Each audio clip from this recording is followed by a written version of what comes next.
Welcome viewers. आज हम जिस टॉपिक को देखने जा रहे हैं उस टॉपिक का नाम है रोल ऑफ रास इन किडनी। रास सिस्टम का क्या रोल रहता है किडनी में।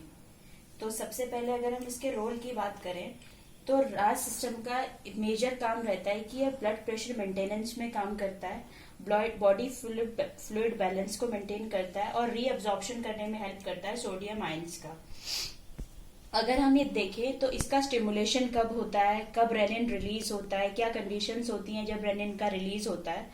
स्टिमुलेशन, सबसे पहले स्टिमुलेशन वाली जो कंडीशंस होती है जब रेनिन सीक्रेशन स्टार्ट होता है वो कंडीशन तब होती हैं जब हमारा ब्लड प्रेशर कम हो जाता है, जब हमारा एक्स्ट्रा सेलुलर वॉल्यूम जो है, फ्लूइड वॉल्यूम है वो कम हो जाता है, जब प्लाज्मा वॉल्यूम कम हो जाता है। तो कौन सा हार्मोन रिलीज होता है, तब जो हार्मोन रिलीज होता है उसको कहते हैं हम रेनिन। और रेनिन कहाँ से रिलीज होता है, वो रिलीज होता है गस्टा ग्लैमुलर एपरेटस से। और वो कहाँ पे प्रेजेंट होता है, वो प्रेजेंट होता है किडनी में। अब क्वेश्चन ये आता है कि रेनिन क्या है। रेनिन जो है एक ग्लाइकोप्रोटीन है जो 340 अमीनो एसिड से बना हुआ है और ये सीक्रेट होता है गस्टा ग्लैमुलर सेल से। अगर इसके फंक्शन की बात करें तो ये बहुत ही मेजर रोल प्ले करता है ब्लड प्रेशर मेंटेनेंस में।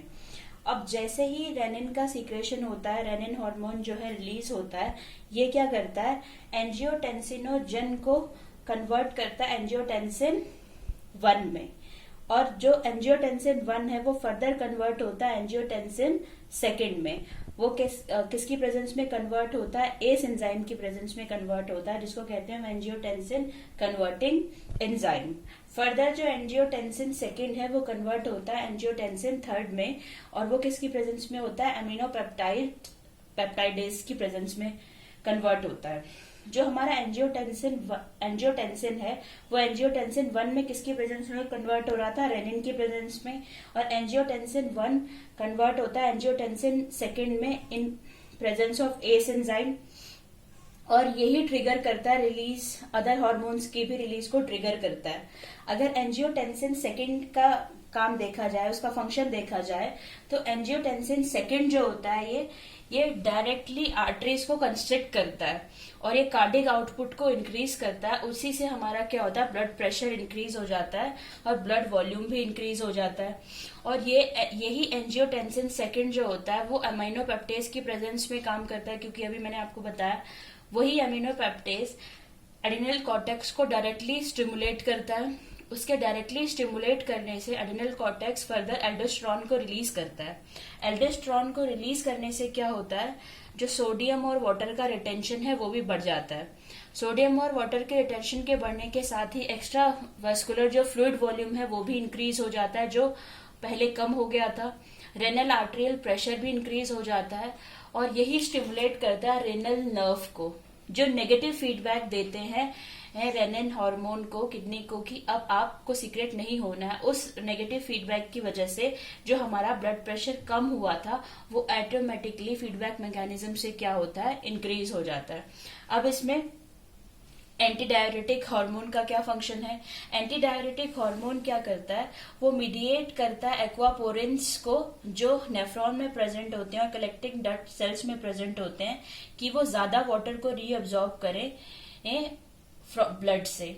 इससे क्या होता है, सोडियम रीअब्जॉर्प्शन इंक्रीज हो जाता है मेडुला पार्ट में, जो किडनी के मेडुला पार्ट में होता है। और जो एल्डोस्टेरोन होता है, अगर उसके फंक्शन की बात करें तो एल्डोस्टेरोन क्या करता है, नेफ्रॉन के जो डिस्टल ट्यूब्यूल्स होते हैं उसमें सोडियम और वाटर का रिटेंशन को इंक्रीज कर देता है। इससे क्या होता है, ब्लड वॉल्यूम भी इंक्रीज हो जाता है। जो एंजियोटेंसिन है ये लीवर में बनता है।